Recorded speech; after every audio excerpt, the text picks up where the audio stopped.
Hi friends, இன்றைக்கும் Valentine's டே ஸ்பெஷலாக நம்ம ஒரு சின்ன காரியம் பார்க்க போகிறோம். வேதத்தில் எல்லாருக்கும் இந்த டாப்பிக்கில் ஏகப்பட்ட சந்தேகம் இருக்கலாம், ஏகப்பட்ட குழப்பம் இருக்கலாம். ஆனால் பரிசுத்த ஆவியானவர் இன்னைக்கு நம்மளோடு இடைப்பட போகிறார். நீங்கள் வேதத்தை எடுத்துக்கொள்ளலாம். நம்ம நிறைய பேருக்கு இந்த லவ் மேரேஜ், லவ் பண்ணுறது, இந்த காரியத்தை குறித்து ஒரு அவேர்னஸ் இல்லை. அது எப்படி, என்ன, ஏதுன்னு தெரியாமையே எல்லாமே ஒரு சின்ன கேப்பு தான் பாருங்க. வேதத்தில் எழுதப்பட்டிருக்குது, ஒரு பெண்ணை இச்சையோடு பார்த்தால் அவளோடு இருதயத்துல விபச்சாரம் செய்தாயிற்றுன்னு வசனம் எழுதப்பட்டிருக்குது.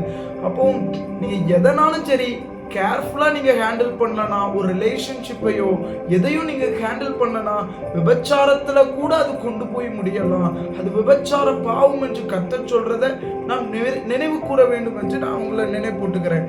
இப்பவும் லவ் பண்ணலாமா அப்படின்னு கேட்கறதுக்கு ஏகப்பட்ட கொஸ்டின்ஸ் நம்ம மத்தியில் வரும். இன்னைக்கு வேதத்தில் நம்ம பார்க்க போகிறோம். நிறைய பேர் ரெண்டு நபர்களை லவ் மேரேஜ் அப்படின்னு குறிப்பிடுவாங்க. முதலாவது, அவங்க லவ் மேரேஜ்னாலும், லவ்வாக இருந்தாலும் இல்லை லவ் இல்லையோ, அவங்க எப்படி பண்ணியிருக்கிறாங்க, வேதத்தின் அடிப்படையில் எது சரி, எப்படி மூவ் ஆகலாங்கிறத மாத்திரம் நம்ம இன்னைக்கு பார்க்க போகிறோம். எல்லாரும் எடுத்துக்கொள்ளுங்க. ஆதியாகமம் 28:1-2 வசனங்களை நீங்க வாசிச்சு பார்த்தா ஒரு தெளிவான ஒரு காரியம் தெரியும். நிறைய பேர் சொல்லுவாங்க, யாக்கோபு லவ் பண்ணாரு, நம்மளும் லவ் பண்ணலாம் அப்படின்னு பலர் சொல்லுவாங்க. யாக்கோபு லவ் பண்ணி கேட்கலையா, யாக்கோபு ராகேலை நேசித்தார் அல்லவா, லவ் பண்ணினார் அல்லவான்னு சொல்லுவாங்க. ஆனா நிறைய பேருக்கு வேதத்துல என்ன நடந்திருக்குன்னு சத்தியம் தெரியல. கொஞ்சம் திருப்பி கொள்ளுங்க. ஆதியாகமம் 28:1 2 ஈசாக்கு யாக்கோபை அழைத்து அவனை ஆசீர்வதித்து, நீ கானானியருடைய குமாரத்திகளில் பெண் கொள்ளாமல் எழுந்து புறப்பட்டு பதான் ஆராமில் இருக்கிற உன் தாயினுடைய தகப்பனாகிய பெத்துவேலுடைய வீட்டுக்கு போய் அவ்விடத்தில் உன் தாயின் சகோதரனாகிய லாபானின் குமாரத்திகளுக்குள் பெண் கொள் என்று அவனுக்கு கட்டளையிட்டான். அர்த்தம் என்னன்னா, யாக்கோபு தன் தகப்பனுடைய பேச்சுக்கு கீழ்ப்படுகிறவரா இருந்தபடினால ஒரு நல்ல காரியத்தை அவங்க அப்பா சொல்றாரு, நீ போய் லாபானுடைய சகோதரி உங்க அம்மாவுடைய சகோதரியாகிய சகோதரனாகிய லாபான் இருக்கிறார்ல, அவளுடைய குமாரத்திகளுக்குள் பெண் கொள் என்று கட்டளையிட்டான்.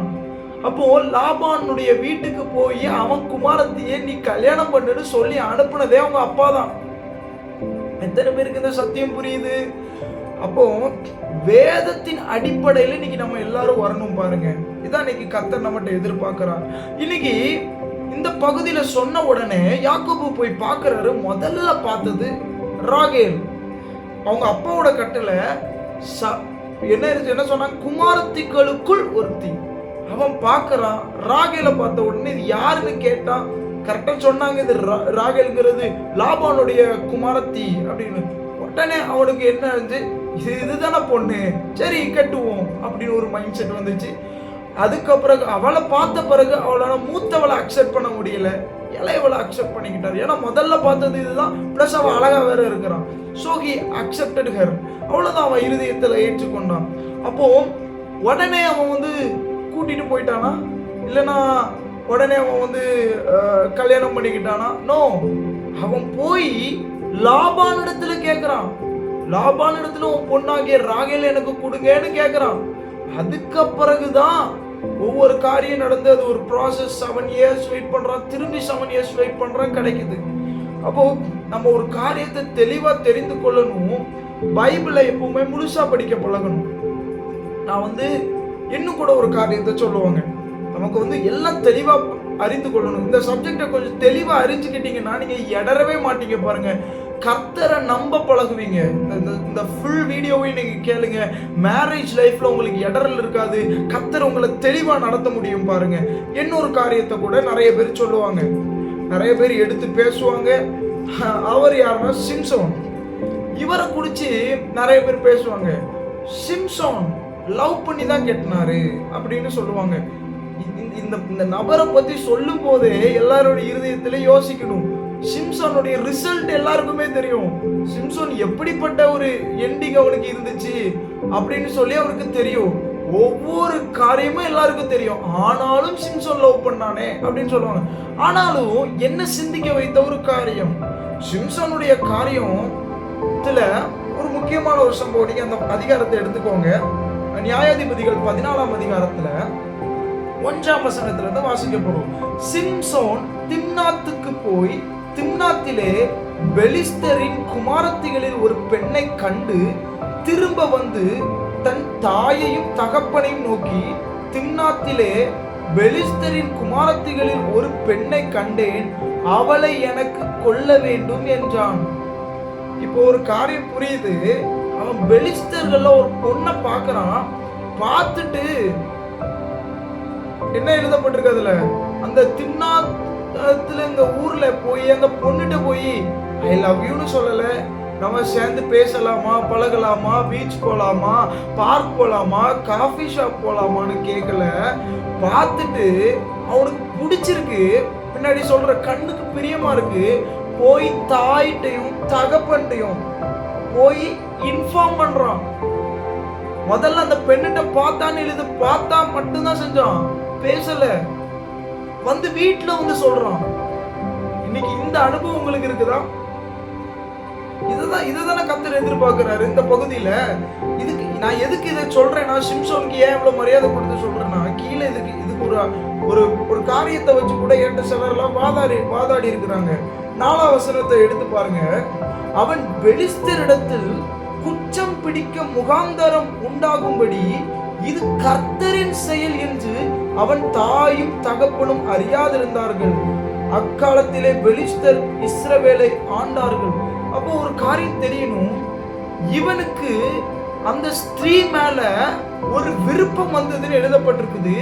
கீழே 3ஆம் வசனத்துல சிம்சோன் தாய் தகப்பன்ட்ட போய் சொல்றான். தாய் தகப்பன் சொல்றாங்க, நமக்கு இஸ்ரவேல்ல பொண்ணு இல்லையாடா, வெளியே தான் இருக்கிறாளான்னு கேட்கறாங்க. ஆனாலும் அவன் வந்து இல்ல எனக்கு வேணும்னு சொல்றான். உடனே கர்த்தர் சொல்றாரு, இது என்னுடைய செயல். ஓஹோ, இப்ப லவ் பண்றதெல்லாம் கர்த்தரோட செயல் தானா? அப்ப இக்காலத்துல உள்ள எல்லா காதலுக்கும் இயேசுதான் காரணமா? கிடையாது. கான்டெக்ஸ்ட முழுசா வாசிக்கணும். அந்த பகுதியில பெலிஸ்தரின் மேல் குற்றம் பிடிக்கும் முகாந்தரம். ஏன்னா சிம்சோன் மேல ஒரு பெரிய அழைப்பு, அவனுடைய அழைப்பே பெலிஸ்தியர்கள் அழிக்கணுங்கிறது. அவர்களுக்கு நியாய தீர்ப்பை கொண்டு வரணும், அந்த ஜனங்களை மீட்டெடுக்கணும்னு. ஆனா சிம்சோன் அதை மனசுல வைக்காம இஷ்டம் போடி அழைக்கிறான். அவனுக்கு இச்சை, அசுத்தங்கள், அவன் வந்து அதுல வந்து பெரிய கான்சென்ட்ரேட் பண்ண மாதிரி முழுசுலயும் அவனுடைய முழு லைஃபையும் வாசிச்சு பாருங்க, அவன் கான்சென்ட்ரேட் பண்ண மாதிரி இருக்காது. அதனால இந்த பகுதியில கர்த்தரே ஏற்படுத்துகிறார். இப்படி ஒன்ன காமிச்சாதான் யுத்தம். ஒன்னு தெரிஞ்சுக்கணும், கர்த்தர் வந்து மேரேஜ் லைஃபை எதுக்கு வச்சிருக்காரு தெரியுமா? யாரோட இணைஞ்சிங்கன்னா தேவ சித்தம் நிறைவேறணும். இந்த பகுதியில அந்த பொண்ணை காமிச்சது எதுக்கு தெரியுமா? கர்த்தர் அவளோட சேர்ந்து அந்த பட்டணத்துல இருக்கிற பெலிஸ்தியர்களை அழிக்கணும். கர்த்தருடைய திட்டமே அதுதான். நான் சொல்றேன்ல, இப்ப எல்லாரும் சொல்லுவாங்க, இது கர்த்தருடைய சித்தம், லவ் பண்றதுக்காக தான் சிம்சோனை வந்து கர்த்தர் வந்து கூட்டு போனாரு அப்படின்னு சொல்லி எல்லாரும் சொல்லுவாங்க. சிலரு அவர்கள் இச்சையினால நிரம்பினவர்கள். ஆனா மேலான காரியம் இதுல என்ன எழுதி இருக்கு நீங்க பாத்தீங்கன்னா, பெலிஸ்தர்களை குற்றம் பிடிக்கும் முகாந்தரம். அதுதான் ஒரே எய்ம், காடோட எய்ம். கர்த்தருக்கு நீ ஒண்ணு தெரிஞ்சுக்கணும், உங்க மேரேஜ் லைஃப் குறிச்சு உங்களுக்கு உங்க லைஃப் நல்லா இருக்கணும்னா நான் சொல்றேனே, நீங்க ஒருத்தங்களை சூஸ் பண்றீங்கன்னா காடுடைய பர்பஸ் நிறைவேறும்படி சூஸ் பண்ணணும். வேதத்துல எழுதப்பட்டிருக்கு, நீங்க எதை செய்தாலும் கர்த்தருக்குன்னு செய்யுங்க. எதனாலும் செய்யலாம், ஆனா கர்த்தருக்குன்னு செய்யணும். கர்த்தருக்குட்பட்டு, வேதத்துக்குட்பட்டு செய்யணும். அதுதான் கர்த்தரை நீங்க எதிர்பார்க்கிறார். நீங்க கர்த்தருக்காக திருமணம் பண்ணுங்களேன், கர்த்தருக்காக அவருடைய பர்பஸ் நிறைவேறணும்னு சொல்லி நீங்க சர்ச் பண்ணுங்க பொண்ணு. அதுதான் கர்த்தர் விரும்புறார் பாருங்க. அதனாலதான் இந்த இடத்துல அவன் கண்ணுக்கு பிரியமா இருந்தாலும் சரி, கர்த்தர் சொல்றாரு, நான் பெலிஸ்தர்களை அழிக்கணும், அதுக்கு குற்றம் பிடிக்கணும், அந்த பொண்ணை வச்சுதான் அந்த ஜனங்களை அழிக்கணும்னு சொல்லி நான் சிம்சோனை கொண்டு ஒரு பிளான் வச்சிருக்கிறேன்னு கர்த்தர் அந்த காரியத்தை செய்கிறத பார்க்க முடியுது. அப்போ இந்த காரியத்தை நம்ம நல்லா தெரிஞ்சுக்கிட்டோம்னா நிறைய டைம் இடற வேண்டியது இல்லை. பாருங்க, பின்னாடி கூட எழுதலாம், வாசிக்கலாம். 7ஆம் வசனம், அவன் போய் அந்த பெண்ணோட பேசினான். யார் கூட போய்? அவங்க அம்மா அப்பாவை கூட்டிட்டு போய். அது நீங்க பாத்தீங்கன்னா அது 5ஆம் வசனத்துல இருக்கு. யாரு? அப்படியே சிம்சோனும் அவன் தாயின் தகப்பனும் திம்னாத்துக்கு போக புறப்பட்டார்கள். 5ஆம் வசனத்துல புறப்படுறாங்க. 7ஆம் வசனத்துல அந்த பெண்ணோட பேசுறான். 8ஆம் வசனத்துல சில நாளைக்கு பின்பு அவன் அவளை விவாகம் பண்ண திரும்பி வந்து. சத்தியம் புரியுதா? போன உடனே என்ன சிம்சோன் போயிட்டு ஏமா நம்ம 2 பேரும் டெய்லி பேசலாமா அப்படி கேட்கல. தாய் தகப்பன்ட்ட சொல்றான். தாய் தகப்பனை கூப்பிட்டுட்டு போய் பொண்ணு கேட்க போறான். இதுதாங்க இன்னைக்கு நிறைய பேர் என்ன பண்றாங்க பாருங்களேன். ஒரு பொண்ணை பிடிச்ச உடனே தாய் தகப்பன்ட்ட போய் சொல்ல மாட்டாங்க. யாக்கோபு லாபான்ட்ட போய் கேட்கிறாரு முதல்ல. இங்க சிம்சோனு தாய் தகப்பனை கூட்டிட்டு போய் அங்க சொல்றாரு. ஆனா இன்னைக்கு பாருங்க, ஒரு பொண்ணை பார்த்து பிடிச்சிருச்சுன்னா டக்குன்னு டெக்ஸ்ட் பண்றாங்க. வாட்ஸ்அப்ல டெக்ஸ்ட், இன்ஸ்டாகிராம்ல டெக்ஸ்ட், ஃபேஸ்புக்ல டெக்ஸ்ட், எல்லா இடத்துலயும் இப்படி டெக்ஸ்ட் பண்ணிட்டு இருக்கிறாங்க. அதனால ஒண்ணு தெரிஞ்சுக்கணும், மொபைல் சாட்டிங் வந்து மேரேஜுக்கு முன்னாடி இராதபடிக்கு நீங்க உங்களை காத்து கொள்ளுங்க. அது விபச்சாரம், அது வேஷித்தனம். No dating, no hug, no kiss, no room before marriage. After marriage enjoy, before marriage just control yourself. Have sexual அஸ்லீப்பா இருங்க. செக்ஸுவலுக்குரிய காரியத்தெல்லாம் கொஞ்சம் தூங்க போடுங்க, இடம் கொடுக்காதுங்க. அசுத்த பாலிய இச்சைகளுக்கு விலகி ஓடுங்கள் எழுதப்பட்டிருக்குது. முதல்ல நம்ம தெரிஞ்சுக்கணும், நீங்க டீசெண்டா மூவ் பண்ணலாம் பாருங்க. உங்களுக்கு பிடிச்சிருக்கு, அது வந்து நோன்னு சொல்லலையே, அம்மா அப்பாட்ட இன்ஃபார்ம் பண்ணுங்க, அங்க எதிரில் உள்ளவங்களுக்கு இன்ஃபார்ம் பண்ணுங்க. இதை தானே வேதம் சொல்லுது. அதுபடி நம்ம செய்ய பழகுவோம்.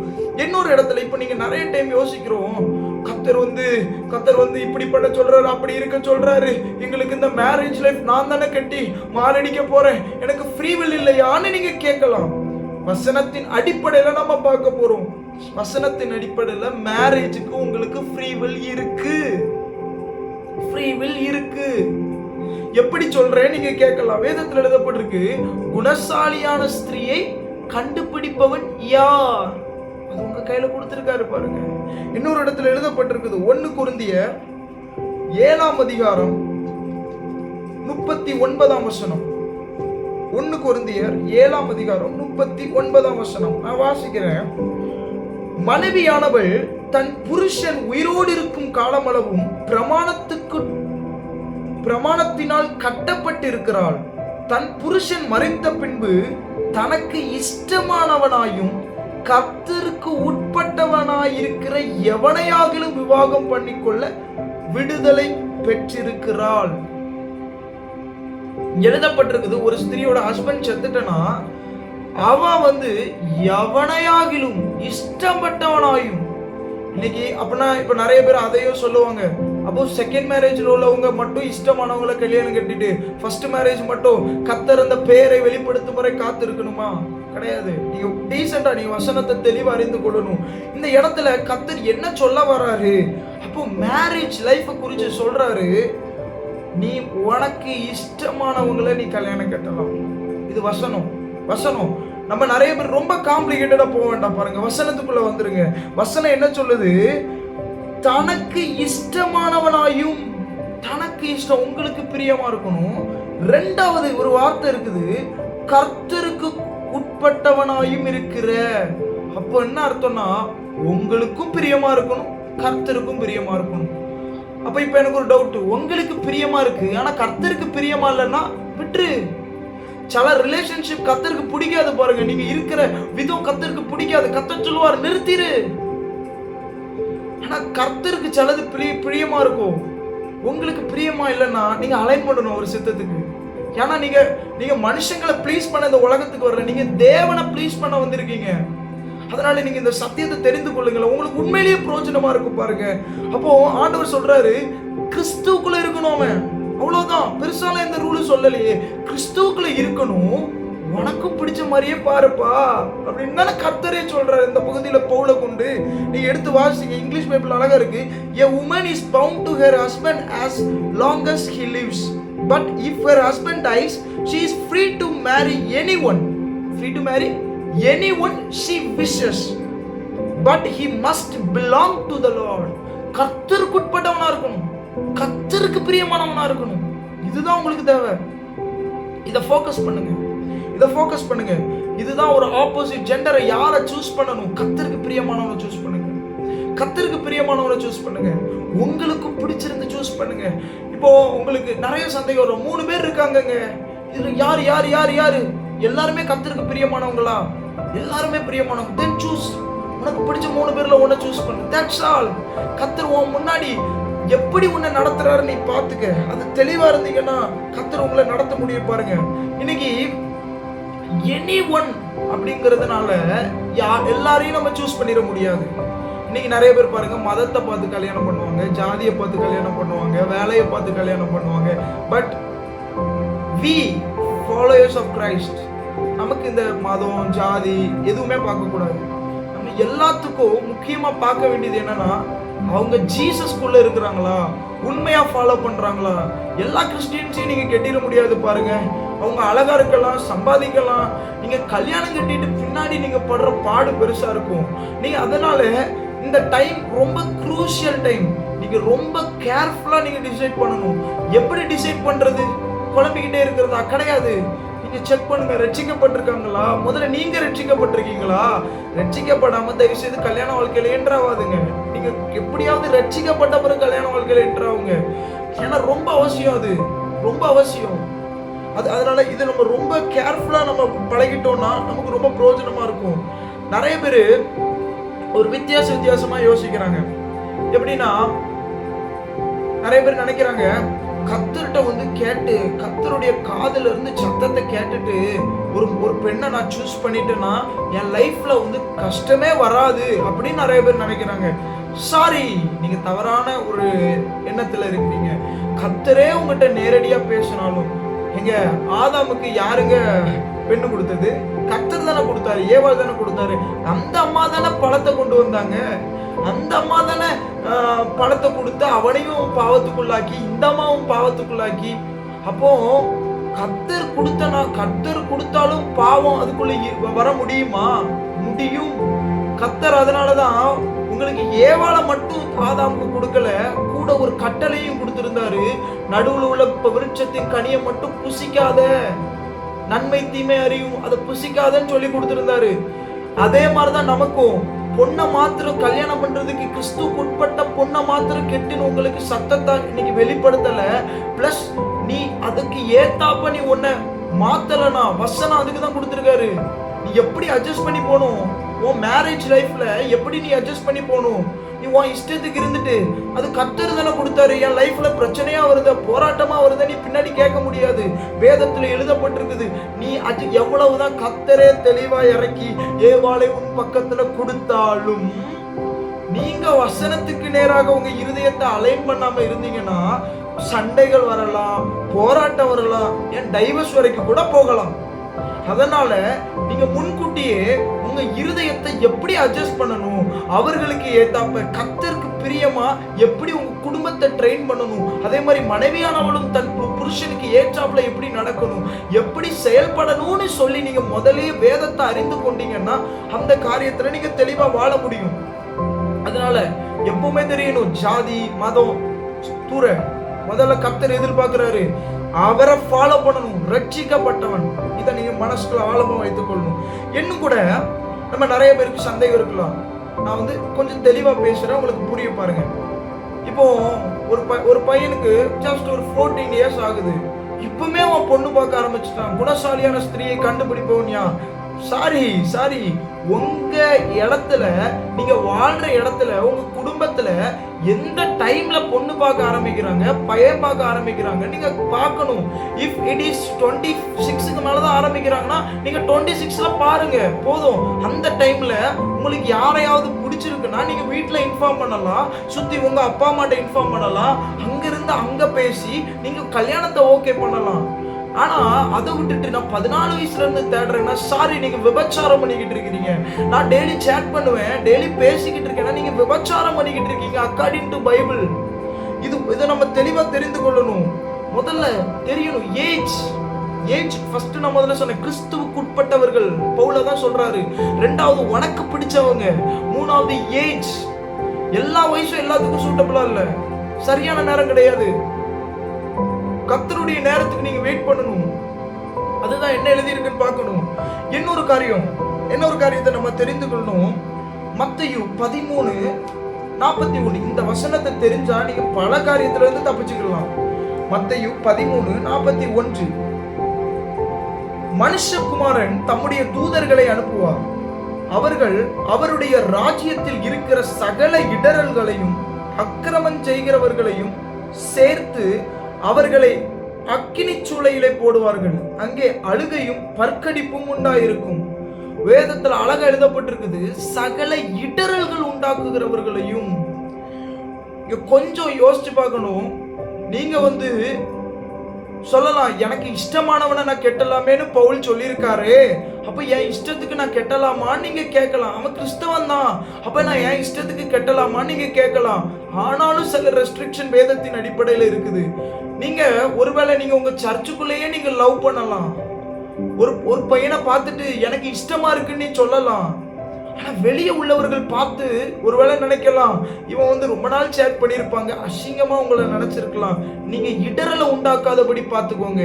உங்க சர்ச்சுக்குள்ளேயே நீங்க பாக்குறீங்கன்னா நீங்க ஒருவேளை வீட்டுல கேட்டுதான் நீங்க செஞ்சிருப்பீங்க. ஆனா நீங்க இடரல் உண்டாக்கிட கூடாது. தேவையில்லாத இச்சைகளுக்கு நீங்க ஒருத்தர் சொல்லிடுவான், இந்த அண்ணனே பாருங்க அந்த அக்காவை, சர்ச்சுக்குள்ள இருக்கிற அக்காவை தான் பேசி கல்யாணம் கட்டியிருக்காரு, அந்த அக்காவை பிடிச்சி கட்டியிருக்காரு. அது இடரலை உண்டாக்கிட கூடாது. ரொம்ப கேர்ஃபுல்லா இருக்கணும். இடர்ல உண்டாக்கணும், எந்திரக்கல்ல கெட்டி இறக்கணும்னு எழுதப்பட்டிருக்குது. இது இந்த வசனத்துல நரகத்துல தூக்கி போடுவாராம். நம்ம இடர்ல உண்டாக்கிட கூடாது. உங்க தெருவுலயே ஒரு பையனையோ ஒரு பொண்ணையோ நீங்க கெட்டுறீங்கன்னா நீங்க தெரியணும், இடர்ல உண்டாக்கிட கூடாது. அங்க உள்ளவங்க சொல்லுவாங்க, இவன் கிறிஸ்தவன் தான், ஆனா பாரு இப்படி லவ் பண்ணிட்டு திரியிறான், அசிங்கம் அப்படின்னு சொல்லுவாங்க. ஒவ்வொரு காரியத்தையும் ரொம்ப கேர்ஃபுல்லா மூவ் பண்ண பழகுங்க. கர்த்தர் உங்களுக்கு கொடுத்திருக்க ஞானத்தை தெளிவா பயன்படுத்துங்க. முடிஞ்ச அளவு நீங்க எல்லா காரியத்திலையும் பாருங்களேன். நீங்க உங்க குடும்பத்தை கஷ்டப்படுத்திட்டு நல்லா இருக்க முடியாது பாருங்க. உங்க அப்பா அம்மாக்கு பிடிச்சிருக்கா, உங்களுக்கு ஒரு இஷ்டம் இருக்கலாம், ஆனா உங்க அப்பா அம்மாக்கு அவங்க மேல இஷ்டம் இருக்கா? உங்க அப்பா அம்மா ஓகே சொன்னாங்களா? நீங்க உங்களுக்கு ஒரு இஷ்டம் இருக்குன்னு சொல்லிட்டு நீங்க மட்டும் கட்டிட முடியாது பாருங்க. வேதத்துல பெற்றோருக்கு கீழ்ப்படியுங்கள், இது நியாயம்னு தானே சொன்னாரு. கர்த்தருக்குள் கீழ்ப்படியுங்கள். அப்ப கர்த்தருக்குட்பட்டவன் கர்த்தருக்குள்ள கீழ்ப்படியணும். சரி, இப்போ உங்களுக்கு ஒரு சந்தேகம் வரலாம், எங்க அப்பா அம்மா ரட்சிக்கப்படலைங்க, எங்க அப்பா அம்மா ரட்சிக்கப்படாத ஒரு பையனை கெட்ட சொல்றாங்க. ப்ளீஸ் டோன்ட் கோ ஃபார், போகாதுங்க. நான் சொல்றேன், கர்த்தருக்கு பிரியமா இருக்கணும், கர்த்தருக்கு பிரியமா இருக்கணும், உங்களுக்கு பிரியமா இருக்கணும், அப்பா அம்மாக்கு பிரியமா இருக்கணும். இந்த மூணையும் அலைன் ஆகணும். இந்த மூணுமே அலைன் ஆகணும். ஒருவேளை உங்களுக்கு பிரியமா இல்லாம இருக்கலாம், கர்த்தருக்கு மட்டும்தான் விட்டோ பவர் பாருங்க. உங்களுக்கோ உங்க அம்மாவுக்கோ உங்க குடும்பத்தாருக்கோ விட்டோ பவர் கிடையாது. கர்த்தருக்கு மட்டும் விட்டோ பவர். கர்த்தர் ஓகே சொல்லிட்டாருன்னு வச்சுக்கோங்களேன், உங்களுக்கு பிடிக்கலனாலும் கட்டிடணும். சில டைம்ல கர்த்தர் அப்படி நடத்தலாம். நீங்க பாருங்க, யோசேப்புக்கு மரியாதை பிடிக்கல, ஏன்னா அவ வயிற்றுல கன்சீவ் ஆயிருக்கா. கர்த்தர் சொல்றாரு, சேர்த்துக்கொள்ள ஐயப்படாதே. இந்த வார்த்தையை சொன்ன உடனே யோசேப்பு என்ன பண்ணிட்டாருன்னா சேர்த்து கொண்டாரு. இப்போ இதை தெரிந்து கொள்ளும் இன்னைக்கு. ஆனா இதை வச்சுட்டு நிறைய பேர் என்ன பண்றாங்க தெரியுமா? யோசேப்பிட்ட பேசணும் மாதிரி என்கிட்ட பேசட்டுமே. எல்லா டைமும் அவர் அப்படி பண்ண மாட்டாரு பாருங்க. யோசேப்பிட்ட சொப்பனத்துல பேசியிருக்கலாம், உங்ககிட்ட தரிசனத்துல பேசலாம், உங்களுக்கு நேர்ல கூட பேசலாம். யாருக்கு தெரியும், தூதர்களை அனுப்பலாம். ஏன் இப்படி பேசாம வசனத்தை கொண்டு பேசலாம். யாருக்கு தெரியும், ஆவியில பேசலாம். யாருக்கு தெரியும், இது எதுவுமே இல்லாம உங்ககிட்ட ஏதோ ஊழியக்காரனை கொண்டு அட்வைஸ் கொடுக்கலாம். யாருக்கு தெரியும், இந்த வசனமே உங்ககிட்ட பேசலாம். கிறிஸ்துவுக்கு உட்பட்டவனா இருக்கலாம், அவன் உனக்கு இஷ்டமானவங்களா இருக்கலாம். ஆனா கர்த்தருக்கு பிரியமானவனா, அவர் ரட்சிக்கப்பட்டவனா நீங்க பார்க்கணும். பிளஸ் அம்மா அப்பாக்கு இடர்ல வராதான்னு பார்க்கணும். எல்லாம் ஓகே, நான் fine, you can go far, you can marry. இதுதான் சத்தியம். அப்போ அதான் நான் சொன்னேன்ல, ஹக்கு, கிஸ், ரூமு, சாரி, இதெல்லாம் பிப்ளிக்கலி ராங். இந்த கான்செப்ட் கிடையாது. Dating completely wrong. After marriage dating is completely right. Go far. God உங்கள்கிட்ட எப்படி பேசுறாரோ போங்க. அதுக்காக நிறைய பேர் பைபிள்ல இல்லாததை கர்த்தர் பேசுறாருன்னா தெரிஞ்சுக்கோங்க, அது கர்த்தர் கிடையாது, உங்க மாம்சமா இருக்கும், இல்ல பிசாசா இருக்கும். இதை நீங்க தெளிவா தெரிந்து கொள்ளுங்க. அதனால திரும்ப சொல்றேன், நீங்க பரிசுத்த ஆவியானவரை துக்கப்படுத்திடக்கூடாது உங்க மேரேஜ் நிமிஷம். ஆனா நீங்க இன்னொரு காரியத்தை கூட செய்ய முடியும். கர்த்தர்ட்ட கன்ஃபர்மேஷன் கேட்க முடியும். கர்த்தர்ட்ட உனக்கு டவுட்டா இருக்கலாம், ரொம்ப குழப்பமா இருக்கலாம், சில அடையாளங்களை கேளுங்க. கர்த்தாவே, நீர் தான் எனக்கு இவங்களை காட்டுறீங்கன்னா எனக்கு அடையாளத்தை சொல்லுங்க. ஏன்னா உங்ககிட்ட பேசினாருன்னா அதுக்குரிய அடையாளத்தை சொல்லுவாரே. அப்போ நீங்க ஒரு காரியத்தை தெளிவா நீங்க தெரிஞ்சுக்கணும். கர்த்தர் உங்களை எப்படி நடத்துறாருன்னு நீங்க பாருங்க. இன்னொரு காரியம் நான் திரும்பியும் சொல்றேன், பலர் ரொம்ப குழம்பி போயிருப்பாங்க. ஒரு தேவ மனுஷன் இப்படி சொன்னார், நான் நினைச்சேன் எனக்கு தூதன் வந்து வெளிப்படுத்துவான் எனக்கு யாரை கட்டணும்னு சொல்லி. பட் எல்லாருக்கும் அது அப்படி ஆக போறது இல்லை. பாருங்க, வேதத்தை திருப்பி கொண்டு பாத்தீங்கன்னா, இயேசு பிறக்க முன்னாடியே இயேசுன்னு பேரிடுவாயகன்னு சொன்னாரு. யோவான் பிறக்க முன்னாடியே யோவான்னு பேரிடுவாயகன்னு சொன்னாரு. ஆனா பவுல் பிறக்கும் போது பவுல்னு பேரிடுவாயகன்னு சொல்லல. பாருங்க, சவுல்னு பேரிடுவாயகன்னு சொல்லல. நீங்க ஒண்ணு தெரிஞ்சுக்கணும், ஒண்ணு தெளிவா தெரியணும். கர்த்தர் எல்லாரையும் ஒரே விதமா நடத்துறது கிடையாது. சிலருக்கு தெளிவா கர்த்தருடைய சத்தம் வெளிப்படும். ஆனா உனக்கு எந்த வகையிலயாச்சும் கர்த்தர் பேசிடுவாரு. உன் இருதயத்துல ஒரு சமாதானம் நிரப்பும். கர்த்தருடைய சித்தம்னா உன் இருதயத்துல சமாதானம் இருக்கும். ஆனா நீங்களா ஒரு பொண்ணை உங்க இச்சையின்படி, அவ கர்த்தருக்குட்பட்டவளா இருக்கிறாளா என்னமோ உனக்கு தெரியாது, அவ இடர்ல உண்டாக்குனாலும் சரி, நீங்க கெட்டுறீங்கன்னா உங்களுக்கு தெரிஞ்சுக்கோங்க, உங்க இருதயத்துல சமாதானம் எடுபட்டு போகும். ஆனா ஒவ்வொன்றும் சொல்றேன், இன்னைக்கு வேதனைப்படுத்திட்டு கஷ்டப்படுத்திட்டு நீங்க கெட்டிடலாம். ஆனா இது எல்லாத்துக்கும் கர்த்தருக்கு கணக்கு போய்க்கணும். பாருங்க, அவரு நீங்க ஒருவேளை பின்னாடி போய் கர்த்தாவேன்னு சொல்லி மனம் திரும்பிடலாம். ஆனா வேதத்தில் எழுதப்பட்டிருக்கு, நீதிமானுக்கு பூமியிலேயே சரி கட்டப்படும் எழுதப்பட்டிருக்குது. நம்ம செஞ்சதுக்கு எல்லாம் இந்த பூமியிலேயே அவர் தண்டனையை கொடுத்து சிக்ஷித்து சீர்படுத்தி இருதயத்தை அவருக்கு நேராக திருப்பி அவர் கொண்டு போவாரு. அதனால இது உங்களுக்கான நேரம். பாருங்க, வசனம் உங்களோட பேசி இருக்கோம் நான் நம்புறேன். எப்படி கர்த்தர் வந்து உங்களோட பேசினாரு கொஞ்சம் இமேஜின் பண்ணி பாருங்க. முதல்ல கர்த்தருக்கு உட்பட்டவனா இருக்கணும், கர்த்தருக்கு பிரியமானவனா இருக்கணும், உங்களுக்கு பிரியமானவனா இருக்கணும், அப்புறம் அப்பா அம்மாவுக்கு பிரியமானவனா இருக்கணும். அவன் இடரல் உண்டாக்கிடக்கூடாது, எந்த இடத்துலயும் வந்துடக்கூடாது இடரல். இன்னொன்னு ஏஜ், அவன் வயசு, வீட்டுல தேட ஆரம்பிச்சுட்டாங்களா அதுக்கப்புறம் நீங்க தேட ஆரம்பிங்க. அதுக்கு முன்னாடி நீங்க போய் தேடிட்டு நான் தேடிட்டேன் இல்லைன்னா வெயிட், ஜஸ்ட் ட்ரஸ்ட் காட். கர்த்தரை நம்புங்க. பேரண்ட்ஸ் மூலமா வர்றதுதான் பெஸ்டா இருக்கும். நீங்க வெயிட் பண்ணுங்க, கர்த்தரை நம்புங்க. கர்த்தர் உங்களை எப்படி நடத்துறாருன்னு பாருங்க. கர்த்தர் உங்களை சூப்பரா நடத்த முடியும் பாருங்க. மேரேஜ் லைஃப கர்த்தர் உங்கள்கிட்ட பேச முடியும் பாருங்க. கர்த்தர் வந்து கொண்டு வருவாருங்க, உங்களுக்குனே கொண்டு வர. உங்களுக்கு விசுவாசம் இருந்தா, வேதத்தில் எழுதப்பட்டிருக்குது, உங்க விசுவாசம் உலகத்தை ஜெயிக்க செய்யணும்னு. நம்ம விசுவாசிக்கிறவனால கூடாத காரியம் ஒன்றுமே இல்லை. தேவனால ஒண்ணும் கூடாதான், விசுவாசிக்கிறவனாலும் ஒண்ணும் கூடாதான். நீ விசுவாசிச்சீங்கன்னா கர்த்தர் உங்களுக்குரியவனை கொண்டு வருவான். ஆனா நீங்க பதறிக்கிட்டே இருந்தீங்கன்னா நான் சொல்றேன், நீங்க பதறாதீங்க. வசனத்துல எழுதப்பட்டிருக்குது, கர்த்தருக்கு உட்பட்டவனை எவனா இருந்தாலும் சரி, உனக்கு இஷ்டமா இருந்தா கெட்டு. இதான் வசனம். ஆனா அப்பா அம்மாவுக்கு நீங்க இடரல் உண்டாக்கிட கூடாது. இன்னொரு வசனம் இருக்கு காமிச்சல்ல, இடரல் உண்டாக்குகிறவனுக்கு ஐயோ தான். யாரால் இடரல் வருகிறதோ அவனுக்கு ஐயோ. இது தெளிவா தெரிந்துக்கோங்க. உங்களை பின்பற்றி நிறைய பேர் தவறான வழிக்கு போயிடக்கூடாது. நீங்க ஞானமா கையாளுறேன்னு சொல்லி கையாண்டுருவீங்க. ஆனா பின்னாடி வரவங்க இச்சையிலையும் வேசித்தனத்திலையும் விபச்சாரத்திலையும் விழுவாங்க. நீங்க விட்டுறக்கூடாது. ஒரு சின்ன ஒரு காரியத்தை மாத்திரம் சொல்லிட்டு நான் முடிக்கிறேன். அகஸ்டின் ஜெபக்குமார் அங்கிள் எல்லாருக்கும் தெரியும். அவங்க ஒரு காரியத்தை சொன்னாங்க. அவங்க வாலிப வயசுல, அவங்களுக்கு அப்பதான் ரீசெண்டா திருமணம் ஆகுது. ஆனா அவங்க பீகார்ல தங்கியிருந்த இடத்துல ஒரே வீட்டுல வாலிப பசங்களும் இருந்தாங்க, வாலிப பொண்ணுங்களும் இருந்தாங்க, அவங்க ஹஸ்பண்ட் அண்ட் ஒய்ஃபும் இருக்கிறாங்க. ஆனா அவர் சொன்னாரு, நான் வருஷங்களா நான் வந்து அந்த வருஷம் கிட்டத்தட்ட அவருடைய ஒய்ஃப் பக்கத்துல நிற்கவும் இல்லையா, தொடவும் இல்லையா. ஏன் தெரியுமாவா? அங்க உள்ள வாலிபர்களுக்கு இடர்ல வந்துடக்கூடாதுன்னு அவருக்கு அனுமதி இருக்குங்க. ஒய்ஃப் தான், ஆனா பக்கத்துல போல, தொடல, பக்கத்துல போய் நிக்கல. ஏன்னா உள்ள வாலிபர்கள் இடறிடுவாங்கன்னு. இன்னைக்கு நீங்க அதுல ஞானமா இருக்கணும். ஏன்னா இடரல் வருக கொண்டு வந்துட்டோம்னா நரகத்துக்கு போயிடுவோம். ரொம்ப கேர்ஃபுல்லா ஹேண்டில் பண்ணுங்க. கர்த்தர் நம்மளை ஆசீர்வதிக்கட்டும். எல்லாரும் கண்களை மூடி ஒரு 10 செகண்ட் ஜெபிக்கலாமா? அன்புள்ள இயேசுவே, உம்மை துதிக்கிறோம், ஸ்தோத்தரிக்கிறோம். இந்த நாள்ல யாரெல்லாம்ப்பா குழப்பத்துல இருக்கிறாங்களோ இன்னைக்கு அவங்களை தெளிவுபடுத்துங்க. Holy spirit, please fill them with the spirit of peace. ஒரு சமாதானத்தினால அவங்களை நிரப்புங்க, கிருபையினால நிரப்புங்க. ஒரு தெளிந்த புத்தி அவங்களுக்குள்ள உண்டாகட்டும்பா. ஆண்டவரே இழிவான இச்சை ரோகத்துக்கு அவருடைய சரீரத்தை விட்டு போடாதபடிக்கு பரிசுத்தத்திற்கு வைராக்கியம் பாராட்டி கர்த்தருக்கென்றும் அவருடைய வசனத்துக்கென்றும் வைராக்கியம் பாராட்டி கர்த்தர் சொல்லியிருக்கார் அவருக்குட்பட்டவர்கள் அந்த அதுக்குள்ள இருக்கணும், எங்கே இடர்கள் உண்டாக்கிடக்கூடாது. அப்பா ஏஜ் வரணும்ப்பா, அப்பா உமக்கு பிரியமானவர்களா இருக்கணும், எங்களுக்கு பிரியமா இருக்கணும்னு சொல்லி நீங்க கன்சர்ன் பண்றீங்க, அதுக்காக நன்றி. நம்முடைய சித்தத்துக்கு எங்களை ஒப்பு கொடுக்கிறோம், எல்லாரையும் தாழ்த்தி ஒப்பு கொடுக்கிறோம். கேட்கிற ஒவ்வொருத்தர் முடியலையே என்ன போராட்டத்தில் இருக்கிறாங்களா, மேரேஜ் லைஃப் குறித்து ஆகலைன்னு போராட்டமா, இன்னும் ஆயிட்டுன்னு சொல்லி கூட போராட்டமா இருக்கலாம். ஆனா உமக்கு பிரியமானபடி வசனத்தை கொடுத்திருக்கிறார். பெண்ணை மாத்திரம் ஏவாளை மாத்திரம் கர்த்தர் கொடுக்கல, அவர் கட்டளைகளையும் சேர்த்து கொடுத்தார்.